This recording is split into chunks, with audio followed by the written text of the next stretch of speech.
You really think you belong here?" The words landed heavier than the low bass humming through the bar, cutting clean through the laughter and clinking glasses as amber liquid slid from the rim of a tilted glass and spilled across Alicia Carter's dark curls, tracing a slow, deliberate path down the side of her face and along her collar, soaking into the soft fabric of her navy blouse, while the scent of whiskey rose warm and sharp in the air. For a moment, no one moved. Not the bartender polishing a glass under dim yellow light. Not the couple leaning into each other 2 stools down. Not even the man who had tipped the drink with a smirk still hanging loosely on his lips, as if the moment were just another passing joke. Something small, something forgettable, but Alicia didn't react the way they expected, didn't flinch or snap or wipe it away in embarrassment. Instead, she stood perfectly still, shoulders relaxed, breath measured, as if the liquid on her skin were nothing more than rain caught in passing, her eyes lifting slowly, not to the man first but to the room itself, scanning faces, corners, reflections in the mirror behind the bar, taking in details with a quiet precision that didn't match the simplicity of her presence. She had walked in less than 10 minutes earlier, unnoticed, unannounced, wearing no badge, no title, just a woman in her early 30s sitting alone with a glass of water she hadn't touched, her posture calm, her gaze observant, like someone used to standing in spaces where she wasn't expected to exist. And now every eye was on her, drawn by the tension that pulsed quietly beneath the surface.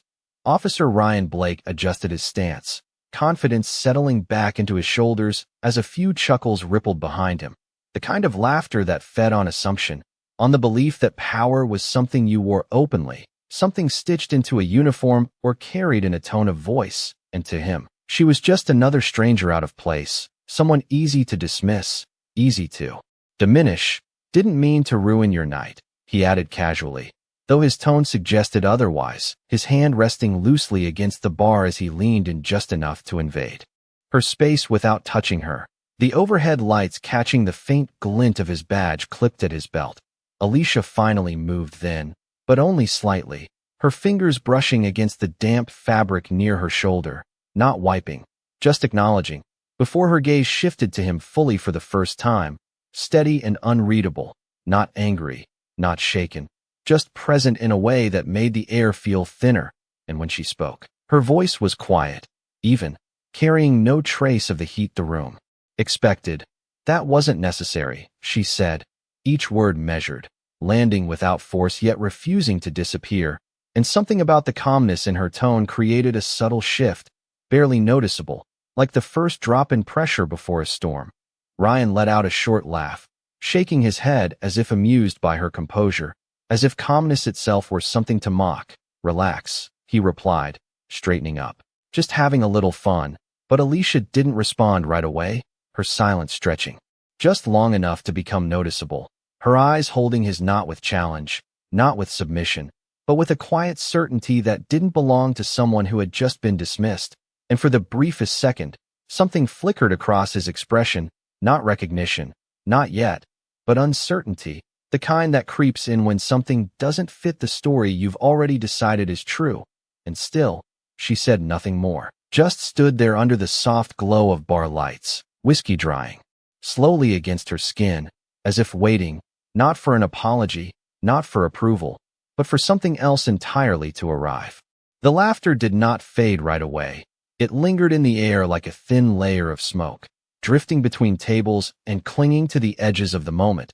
But Alicia Carter did not acknowledge it, not with her eyes, not with her posture, not even with the subtle tension most people would carry after being singled out in a crowded room. Instead, she reached slowly for a napkin resting near the edge of the bar, her fingers steady, deliberate, as she pressed it lightly against her sleeve, not scrubbing, not rushing, just absorbing what could be absorbed while the rest remained, a quiet reminder that some things were not meant to be erased immediately. The bartender hesitated a few feet away, his hand hovering over a stack of clean glasses, watching her with an uncertainty he could not quite name, because there was something off about the way she carried herself, something that did not align with the narrative unfolding around her. And yet no one spoke up, no one stepped in, the room choosing the easier path of silence, the kind that protects comfort over truth. Ryan shifted His weight again, glancing briefly at the men behind him, drawing confidence from their presence, from the uniformity of their reactions, the nods, the smirks, the unspoken agreement that what had just happened was acceptable, even amusing. And that was when Alicia finally looked back at him, not sharply, not with accusation, but with a focus that felt almost clinical, as if she were observing rather than reacting. "Which precinct are you assigned to?" she asked, her voice calm, level, carrying just enough clarity to cut through the ambient noise without raising itself above it. The question caught him off guard for half a second, not because it was aggressive, but because it did not fit. It did not follow the script he expected, and for a brief moment his expression tightened before he recovered, a small shrug rolling through his shoulders as he answered, "Why does that matter?" But Alicia did not respond immediately, her gaze holding his with the same quiet patience, as if she were giving him the opportunity to consider his own answer before she required it. The neon sign above the bar flickered once, casting a brief pulse of blue light across her face, highlighting the faint line of moisture still tracing along her jaw. And in that flicker, there was something resolute, something anchored, like a person standing exactly where they intended to be, regardless of who questioned their presence. Ryan let out a short breath through his nose, half amused, half irritated. "Central," he said finally, the word dropping casually as he leaned back against the bar, but his tone carried a slight edge now, a need to reassert control over a situation that had begun to feel less predictable than he preferred. Alicia gave a small nod, not approving, not dismissing, simply acknowledging, as if adding the information to a mental file no one else could see, and then she glanced past him, her eyes moving briefly toward the entrance of the bar, where the heavy glass door reflected the street outside, the faint glow of passing headlights stretching across its surface in long, shifting lines. The music dipped for a moment, the bass softening as the track changed, and in that subtle shift the room seemed to inhale collectively, unaware that the rhythm had altered in more ways than one.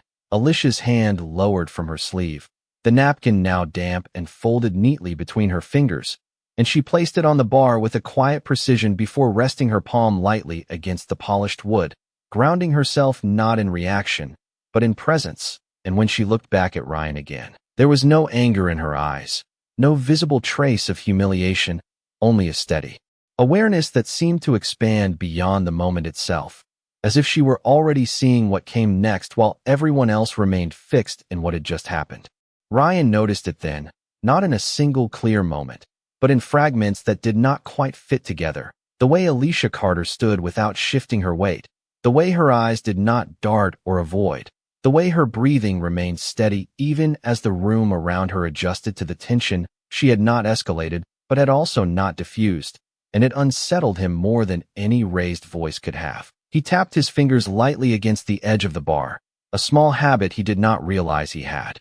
When something slipped outside his control, and one of the men behind him leaned in slightly, murmuring something under his breath that earned a low chuckle, an attempt to pull the moment back into familiar territory, back into something easy and dismissible. But Ryan did not fully join in this time, his attention still fixed on her, trying to place what exactly was different. Alicia's gaze shifted again, not away, but through, scanning the mirrored wall behind the bottles where reflections layered over each other, the bartender's uncertain posture, the cluster of off-duty officers gathered near the high tables, the exit sign glowing a muted red near the back hallway, each detail registering with a quiet precision that suggested intention rather than curiosity.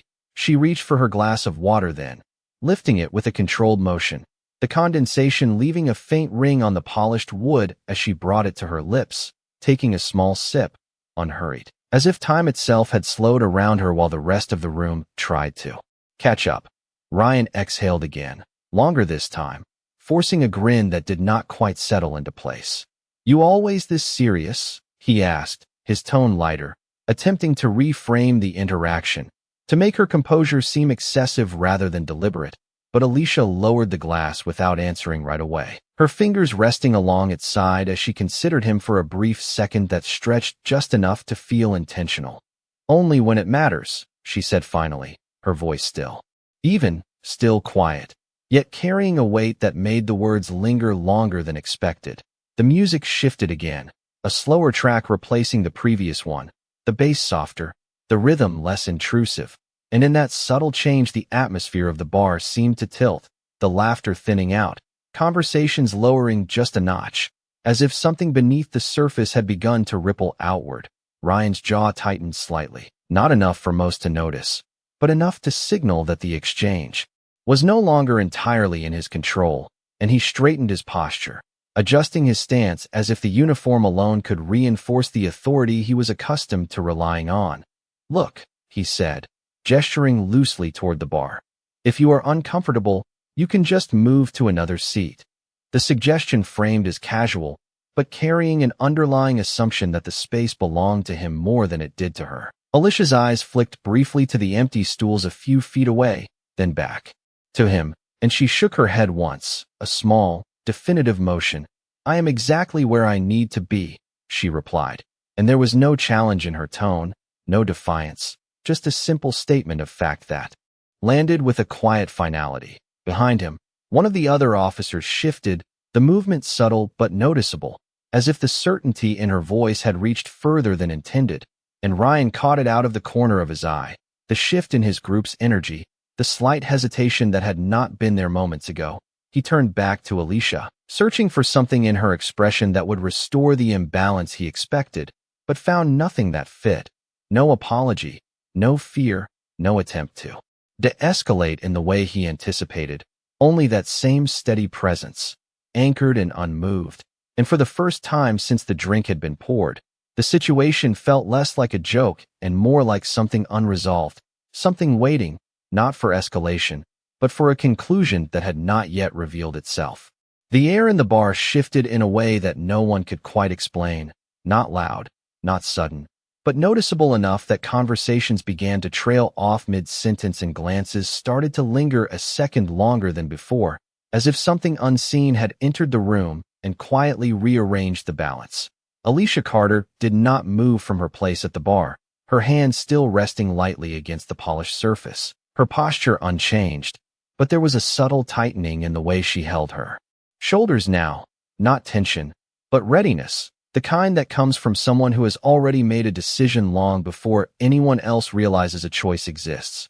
Ryan Blake felt it too, though he could not name it, a faint pressure at the edge of his awareness, like standing too close to a threshold without recognizing it. And he glanced briefly toward the entrance again, just for a second, before forcing his attention back to Alicia, determined to reclaim the moment. "You are making this bigger than it needs to be," he said, his tone firmer now, less casual, more directive, the kind of voice he used when he expected compliance without question. Alicia tilted her head slightly, not in defiance, but in quiet consideration, as if weighing his words rather than reacting to them, and when she spoke, her voice remained steady, unraised, yet carried a clarity that cut through the soft music and low murmurs. "No, officer, I am simply not making it smaller than it is." The words landed without force, but they stayed, settling into the space between them in a way that made it impossible to ignore. Behind Ryan, one of the other officers shifted his stance again, his earlier amusement fading into something more uncertain, his eyes flicking briefly toward the door as well, as if drawn by the same subtle change in the room that had not yet revealed its source. The bartender set a glass down a little too carefully, the sound of it touching the counter sharper than expected in the quiet that had begun to spread. And somewhere near the back, a chair scraped lightly against the floor, the small noise echoing more than it should have. Alicia's gaze moved once more, not away from Ryan entirely, but past him, toward the entrance where the reflections in the glass had grown brighter, more defined. The passing headlights outside no longer blurring into streaks, but resolving into shapes that lingered just a fraction longer than before. She drew in a slow breath, the kind that steadies rather than prepares, and then she straightened slightly, not dramatically, just enough that the shift was felt more than seen, her presence aligning with something beyond the immediate moment. Ryan noticed that too, the almost imperceptible adjustment, and it unsettled him more than he wanted to admit, because it suggested that whatever was happening was not spontaneous, not reactive, but anticipated. "Look," he said again, though this time the word lacked its earlier ease, "there is no need to turn this into a situation But Alicia did not respond right away, her attention now fully drawn to the entrance as the door handle moved, slowly at first, then with a deliberate push. The cool air from outside slipped into the room, carrying with it the faint hum of the street, distant engines, and something else. Something structured, something organized, and as the door opened wider, the first silhouette appeared against the glow of streetlights, followed by another, and then another, their outlines sharp, their movements controlled, not hurried, not uncertain, but precise. The low murmur of the bar faded almost completely now, replaced by a quiet that felt heavier, more deliberate, as if the room itself had recognized the shift before the people inside it fully understood. And Alicia remained still, her expression unchanged, her eyes steady, as if she had been waiting for this exact moment all along, not with anticipation, but with certainty. The door did not slam or creak. It opened with a controlled, deliberate motion, and the figures stepping inside did not rush, did not hesitate. They moved with the kind of quiet coordination that did not need to announce itself, yet demanded attention all the same. The first officer through the doorway paused just a fraction inside the threshold, his eyes scanning the room not with curiosity, but with purpose, followed closely by two others who positioned themselves naturally, as if they had done this many times before, their presence reshaping the space without a single raised voice.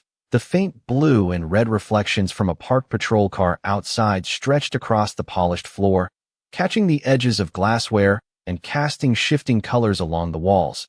And in that light, every detail seemed sharper, more defined. Ryan Blake straightened instinctively, his posture snapping into something more formal, his earlier ease dissolving into a practiced awareness, but the confidence that had anchored him moments before did not return in the same way, because this was no longer a casual setting, no longer a space where his assumptions could operate unchecked. One of the entering officers stepped forward, his gaze moving across the room before settling, not on Ryan, but on Alicia Carter, and there was a subtle shift in his expression, a recognition that carried weight, not surprise, but confirmation. The room felt it, even if no one could yet name it. The way attention redirected itself, the way the center of gravity moved without explanation. Alicia did not turn immediately. She remained facing the bar for a brief second longer, her hand still resting against the wood, as if allowing the moment to fully arrive before she acknowledged it. And then she did, slowly, with the same measured control she had shown from the beginning, her gaze meeting the approaching officer without urgency, without hesitation. The officer stopped a few feet away, his stance straight, composed, and for a heartbeat the entire room seemed to hold its breath, waiting for something to define what was unfolding. Ryan glanced between them, his brow tightening slightly, trying to piece together the connection, the reason for their presence. But nothing in his expectation aligned with what he was seeing, because the attention was not on him, not on the group he stood with. It was on her. Alicia lifted her chin just slightly, not in pride, not in defiance, but in acknowledgement, and there was a quiet authority in the gesture that had not been visible to those who had dismissed her minutes earlier, an authority that did not need to be displayed because it already existed. The officer's voice, when it came, was calm, clear, and carried through the room without effort. "Ma'am," he said, the single word precise, respectful, and it landed differently than anything spoken before, not loud, but undeniable. A ripple moved through the bar, subtle but real, as conversations fully stopped, as heads turned more openly now, as the pieces began to shift into a new arrangement. Ryan felt it before he understood it, the slight drop in his chest, the way his earlier certainty no longer had ground to stand on, and he looked at Alicia again, truly looked this time, searching for the detail he had missed, the context he had ignored. Alicia met his gaze briefly, not with accusation, not with triumph, but with a quiet steadiness that reflected something deeper than the moment itself, something that had been there from the start, waiting, not to be revealed, but to be recognized. And as the silence stretched just long enough to settle into everyone present, it became clear that whatever was about to be said next would not escalate the situation. It would redefine it entirely. The single word still lingered in the air, quiet but immovable, and Alicia Carter allowed it to settle before she responded, her fingers lifting slowly from the bar, as she turned fully toward the officer who had addressed her, her posture aligning not with the room, but with something more defined, something structured, and for the first time since she entered, the faint outline of authority became visible in the way she held herself, not exaggerated, not performed, just present. At ease, she said, her voice calm, steady, carrying a tone that did not need volume to be recognized, and the officer gave a subtle nod, his stance shifting slightly in acknowledgement. Not dramatic, not rigid, but unmistakably responsive. The room absorbed that exchange in silence, the kind that deepens rather than breaks, and Ryan Blake felt the shift land in his chest before it reached his understanding, the pieces aligning too quickly for comfort, the question he had not yet formed already answering itself in the space between them. Alicia reached for the edge of the bar again, this time not to steady herself, but to slide her glass slightly aside, clearing the space in front of her with a small, deliberate motion, as if preparing for something that required clarity. And then she looked at Ryan, not past him, not through him, but directly at him, her gaze steady, measured, and free of any need to prove what was already evident. "Officer Blake," she said, and the use of his name landed with precision, not guessed, not assumed, but known, and it removed the last layer of ambiguity that might have remained. Ryan's shoulders stiffened almost imperceptibly, his mind racing to retrace the last few minutes, the tone he had used, the assumptions he had made, the way he had framed the situation, and for the first time since the interaction began, he did not have a clear response ready, his earlier confidence replaced by a growing awareness that the ground beneath him had shifted completely.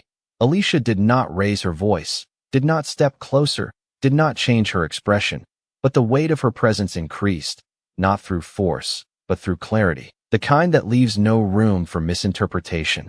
The faint hum of the street outside continued to filter through the open door, mixing with the soft clink of glass settling on wood somewhere behind them, small sounds that felt amplified in the quiet that had taken over the bar. Alicia's eyes moved briefly across the room once more, taking in the faces that had watched, the silence that had allowed the moment to unfold, and then returned to Ryan, her focus narrowing again with intention. "This is not about the drink," she said, her tone even, each word placed carefully. "And it is not about the room," she continued, her voice steady as the space seemed to lean in around her. "It is about how you choose to carry the authority you have been given." The sentence did not accuse, did not escalate, but it reframed everything that had happened, shifting the focus from the action to the principle behind it. Ryan swallowed once, the motion small but visible, his earlier stance no longer supported by the same certainty, and he glanced briefly at the other officers who had entered, their presence now clearly aligned with Alicia rather than him, their attention steady, professional, and expectant. Alicia did not move to fill the silence that followed. She allowed it to remain, to expand just enough for the meaning of her words to settle, her posture unchanged, her expression calm, as if the outcome of the moment was not something she needed to force, but something that would reveal itself naturally now that the truth of the situation had been brought into the open. The silence did not break all at once. It deepened, stretching across the room like a held breath that no one wanted to release first. And in that stillness, Alicia Carter remained exactly where she stood, her presence no longer blending into the background, but defining it, the soft glow of the overhead lights catching the edge of her profile, the faint trace of dried whiskey still visible against her sleeve, not as a stain to be hidden, but as a quiet record of what had already happened. Ryan Blake felt the weight of her words settle fully now, not as a confrontation, but as something far more difficult to dismiss. A mirror held up without force, reflecting not just the moment, but the pattern behind it. And for the first time, his posture shifted in a way that was not controlled, his shoulders lowering slightly, his stance losing the rigid confidence it had carried before. One of the officers near the door stepped subtly to the side, not intervening, not directing, but creating space, a clear line between Alicia and Ryan that made the dynamic unmistakable without a single command being given. Alicia's gaze remained steady on him, not pressing, not demanding, simply present, and that presence did what no raised voice could have done. It removed every layer of assumption Ryan had relied on, leaving only the reality of the situation in front of him. He glanced briefly at the badge clipped at his own belt, a reflex more than a conscious action, as if searching for reassurance in something that suddenly felt insufficient, and then back at Alicia, trying to reconcile the image he had formed minutes ago with the authority now standing clearly before him. He began, but the word did not carry the same ease it would have earlier. It stalled, caught between habit and awareness, and he stopped, drawing in a breath that seemed louder in the quiet room than it actually was. Alicia did not interrupt, did not fill the space for him. She allowed it to remain, to stretch just long enough for him to find his own footing within it. And when she finally spoke again, her voice was just as measured, just as calm, but carried a clarity that settled the room further. Recognition does not change what happened, she said, not as a reprimand, not as an escalation, but as a simple truth, one that acknowledged the shift without erasing the moment that led to it. Ryan nodded. Once, a small motion, almost automatic, but it marked a turning point, subtle yet undeniable, the first visible sign that the balance had fully reversed, not through force, but through understanding. Behind him, the faint murmur of the room did not return. No one rushed to speak. No one tried to reframe the situation, because it was no longer something to be interpreted.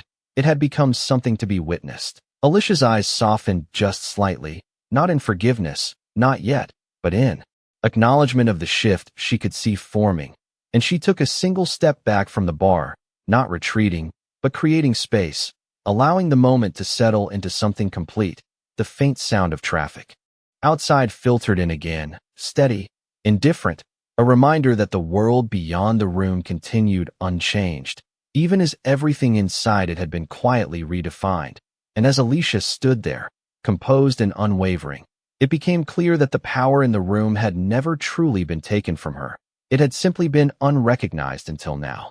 Ryan Blake lowered his gaze for a brief second, not in defeat, but in the kind of reflection that arrives when certainty no longer shields a person from truth, his hand shifting slightly at his side, as if unsure where to rest, the familiar structure of his authority now replaced by something far less defined, something internal.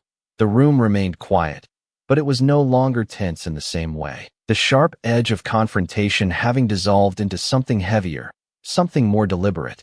And Alicia Carter watched him without pressure, without expectation, giving him the space to respond not to her position, but to his own understanding. "Captain," he said finally, the word measured, careful, not rushed, and it carried a weight that had not been there before, an acknowledgement not just of her title, but of what that title represented in this moment. And he paused again, drawing in a steady breath as if aligning himself with what needed to be said next. "I misjudged the situation," he continued, his voice quieter now, stripped of the earlier confidence that had framed his actions, "and I handled it poorly." The admission did not come easily, but it came without deflection, without excuse, and in the stillness of the bar, it landed clearly. Alicia did not respond immediately, her eyes holding his for a moment longer, reading not just the words but the intent behind them. And there was a subtle shift in her expression, not approval, not dismissal, but recognition, the kind that acknowledges effort without erasing consequence. "Accountability is not a performance," she said, her tone calm, each word steady. "It is a decision you carry forward." And the statement settled between them, not as a correction, but as a direction, something that extended beyond the moment itself. Ryan nodded once, slower this time, the movement more deliberate, as if understanding was beginning to replace reaction, and he straightened slightly, not to reclaim authority, but to meet the moment with a different kind of presence, one that did not rely on position alone. Behind them, the officers who had entered remained still, their attention steady but unobtrusive, allowing the exchange to unfold without interruption, reinforcing the shift that had already taken place. Alicia glanced briefly toward the bar, her eyes settling on the faint mark left by the glass, the small circle of moisture that had begun to fade, and then back to Ryan. "What matters now is what you choose next," she said, her voice softening just enough to carry a sense of finality rather than continuation. "Not here, not in front of anyone else, but when no one is watching." The words were not directed at the room, not meant to be heard as a lesson by others, but they resonated nonetheless, Moving through the space with a quiet clarity, Ryan exhaled. Slowly, the tension in his shoulders easing as the moment shifted from confrontation to understanding, and he gave another nod, this one firmer, more grounded. Understood, he said, the words simple, but different now, no longer a reflex, but a choice. Alicia held his gaze for one last second, ensuring the weight of the exchange had settled fully, and then she stepped back another inch, the movement small but significant, signaling that the moment had reached its conclusion, not through dominance, but through recognition. And as the room slowly began to breathe again, the balance that had once been assumed had been quietly rewritten, leaving behind not noise, not spectacle, but something far more lasting, a shift that would not be undone by the fading of the night. The moment did not end with applause or raised voices. It dissolved quietly, like tension releasing from a room that no longer needed to hold it. And Alicia Carter turned slightly toward the door, her movement unhurried, measured, as if nothing about what had just occurred required urgency, the faint scent of whiskey still lingering in the fabric of her sleeve as she reached for her jacket resting on the back of the stool. The bartender, who had watched everything without interruption, stepped forward just enough to place a clean towel on the counter within her reach, not offering words, just a small gesture that carried its own understanding, and Alicia gave a subtle nod in return, acknowledging without drawing attention to it. Behind her, the low murmur of conversation began to return, hesitant at first, then gradually rebuilding, but softer now, more aware, as if the room itself had adjusted its tone in response to what it had witnessed. Ryan Blake remained where he stood, his posture no longer rigid, his hands resting at his sides without the earlier certainty that had once defined them, his gaze following Alicia not out of authority, but out of reflection, the weight of the moment settling deeper as the immediate tension faded, leaving behind something more enduring. Alicia slipped her jacket over her shoulders, smoothing the fabric with a calm, practiced motion, and as she did, the overhead light caught the faint outline of a badge clipped discreetly at her waist, not displayed, not emphasized, but present, a quiet symbol that had not needed to announce itself to carry meaning.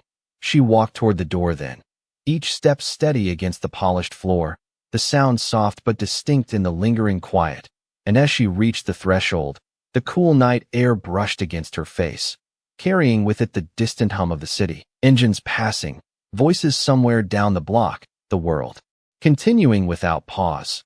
She did not look back immediately, but paused for just a fraction of a second, her hand resting lightly on the doorframe, as if marking the transition between what had been and what would follow. And then she stepped outside, the door closing behind her with a muted click that felt more final than loud.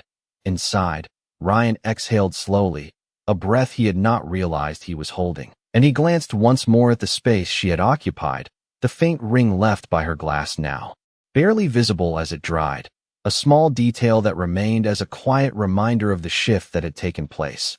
One of the other officers moved closer, not speaking, just standing beside him in a shared silence that did not need to be filled, and Ryan nodded slightly, more to himself than to anyone else, as if acknowledging a line that had been crossed and then redrawn. Outside, Alicia walked along the sidewalk beneath the glow of streetlights, their pale yellow lights stretching across the pavement in long, steady lines,